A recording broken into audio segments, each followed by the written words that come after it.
Assalamualaikum. Waalaikumsalam warahmatullahi. Saya nak mengajukan soalan pada Ustazah. Saya Nurul Hidayah Ahmad Zahid.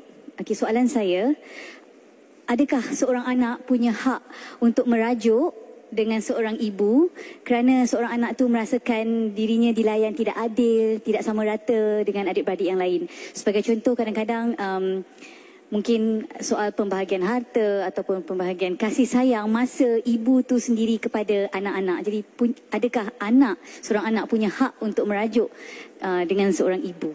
Itu soalan saya, Ustazah. Terima kasih. Silakan, Ustazah. Baik, alhamdulillah, anak-anak yang dimuliakan Allah, ibu-ibu yang lebih lagi dimuliakan oleh Allah Subhanahu Wa Taala. Soalan ni bagus tau. Adakah hak anak-anak ni ada hak untuk merajuk dengan mak dia? Sebab dia kata, mak tak patut. Mak lebihkan kakak, tak lebihkan saya. Mak lebihkan adik, tak lebihkan saya. Banyaklah mak bagi dia, tak bagi saya. Gelang mak tu, mak ada 5. Mak bagi kakak 4, saya dapat 1. Ini tak adil. Contoh, Jadi, anak-anak ni kasih Allah. Apa pun yang mak kita buat, mereka tetap yang terbaik. Tetap yang terbaik. Kita pandai macam mana pun, you ada PhD 4 ke? Mak kita tetap betul. Walaupun yang dicakap tu faktanya salah, mengalah ajalah. Ya mak, mak betul mak. 2 tambah 2, 5. Ya mak betul mak. Mak betul sangat mak. Saya setuju mak. Mak tetap betul.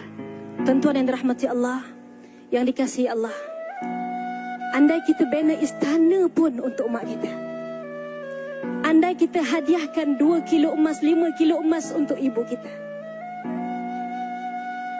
andai kita gendong dia untuk tawaf umrah dan juga haji, andai kita minum perendaman akhir kakinya, belum tentu dapat membalas jasanya yang mengeluarkan kita daripada gelap rahim kepada terang dunia ini.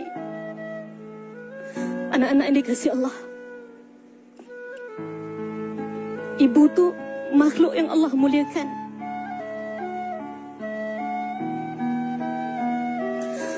Kasih ibu tidak pernah bertalak.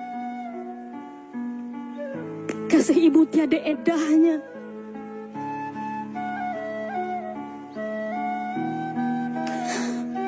Atas sebab itu, kita tidak ada hak untuk merajuk kepada mereka.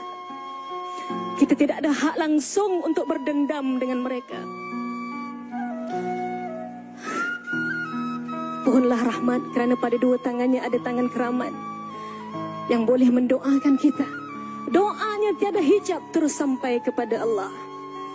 Kita tak tahu ketika kita sedang lena tidur, ibu kita bangun, ya Allah, kasihani anakku ya Allah, rahmati hidupnya ya Allah, bahagiakan dia ya Allah. Beruntunglah orang yang masih punya ibu, yang dapat doa ibunya. Sebab itu tuan-tuan yang mulia, kalau anda masih ada ibu, junjunglah dia, letaklah dia di tempat yang paling mulia. Andai anda ada ibu mertua, junjunglah dia, letakkanlah dia di tempat yang mulia. Hatta Rasul sallallahu alaihi wasallam dapat jumpa dengan ibu susunya, Halimatus Sa'diyah. Dibukakan serbannya, dihamparkan serbannya, minta Halimatus Sa'diyah duduk di atas serbannya. Kata Sayyidina Abu Bakar, aku tidak pernah cemburu pada orang, melainkan kepada Halimatus Sa'diyah, kerana dia dapat duduk di atas serbannya Nabi sallallahu alaihi wasallam. Tuan-tuan, bak kata Ustaz, itu ibu susu. Kalau Rasul ada ibu kandung, wallahu ta'ala alam. Baiklah hadirin sekalian, insan yang dimuliakan oleh Allah dan Nabi ini juga adalah seorang manusia.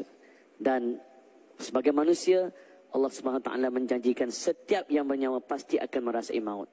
Apakah amalan yang perlu kita lakukan? Apakah yang terbaik yang perlu kita lakukan tatkala ibu berada dekat nas?